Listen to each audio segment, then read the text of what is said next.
大家好，我係 Aaron，今日要教大家用泥膠做餃子梳化。咁我哋事不宜遲，而家開始啦。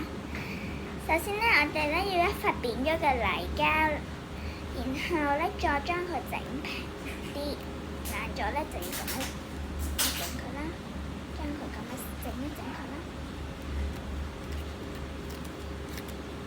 然後呢揸勻佢之後，我哋揸勻佢之後呢，我哋呢要整翻一個比較細啲嘅，跟住呢就擺落嚟一壓啦，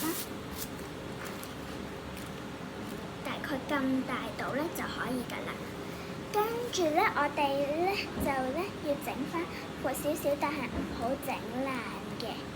然後呢，我哋呢就最難嘅步驟就係呢，將呢一度接住。就好似餃子咁樣接住啦，然後呢，就喺呢一個位嗰度接一下，再喺呢個位嗰度接一下，跟住呢，就慢慢呢喺呢度呢，慢慢咁樣接，跟住呢，要擺翻隻手落去，等佢有啲空氣喺度，容易啲整先，跟住咁樣接，然後再接啦。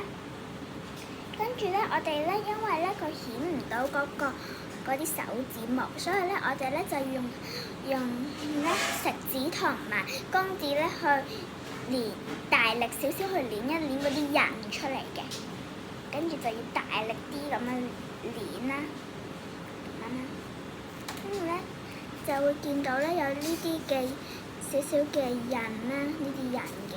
我哋就要再捏，重回捏幾次，咁咧就可以啦。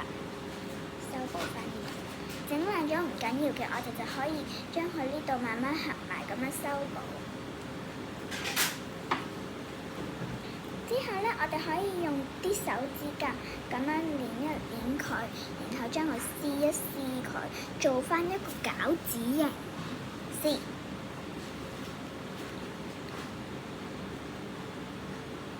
咁樣撕開啦，我哋呢要做到全部都要撕開嘅，就好似咁啦，就全部都撕開，就好似有一個餃子啦。但係呢，其實我哋可以有唔同形狀嘅餃子嘅，所以呢，我哋呢就可以做一個好似星形嘅餃子啦。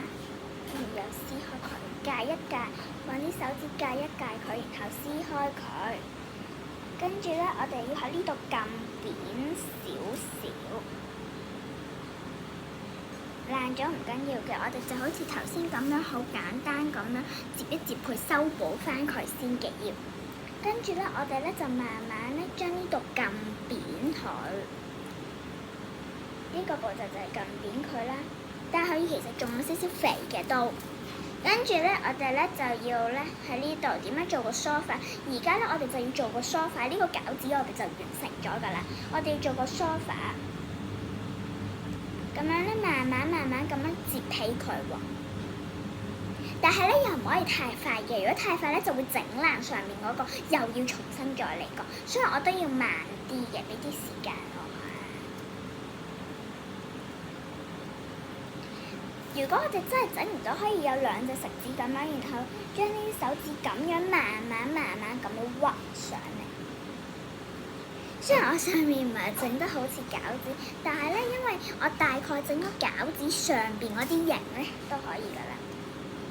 但係呢，由於因為我話餃子梳化啊嘛，係咪？餃子梳化呢，我哋呢就要咁樣啦。我哋都要配合翻上邊呢一度，跟住呢就要慢慢咁樣又撳翻餃子形佢嘅。因為我已經整好嗰個接位啦，跟住我哋就接啦，慢慢。跟住呢，我哋呢又用兩隻手指啦，係會輕微咁撳，輕微啦，呢度就輕微撳一撳先，再大力撳翻啲印出嚟，好似咁樣撳翻啲印啦。每一個印呢都要撳得清楚。但係呢，我哋就唔可以呢，我哋呢就唔可以呢用手指再夾爛佢㗎啦，係上邊呢啲呢要做翻明顯少少。所以呢，我哋呢就要咁樣再整一整呢，就會明顯做梳化。跟住呢，就慢就會咁樣啦。咁後面都會見到咧，因為其實佢有少少乾啊，因為咧我整得耐咧就會有少少乾㗎啦。咁咧我哋咧就要咧，嗱呢個有少少爛咗，但係唔緊要嘅，我哋咁樣咧修一修補就得啦。咁呢一個就完成啦。今日呢條片就係咁多啦。咁如果你哋中意嘅話，記得 like share， 記得subscribe 埋我嘅 channel 啊！如果有咩嘢講嘅話，有乜嘢問我嘅話，就可以喺下面留言俾我聽㗎啦。拜拜。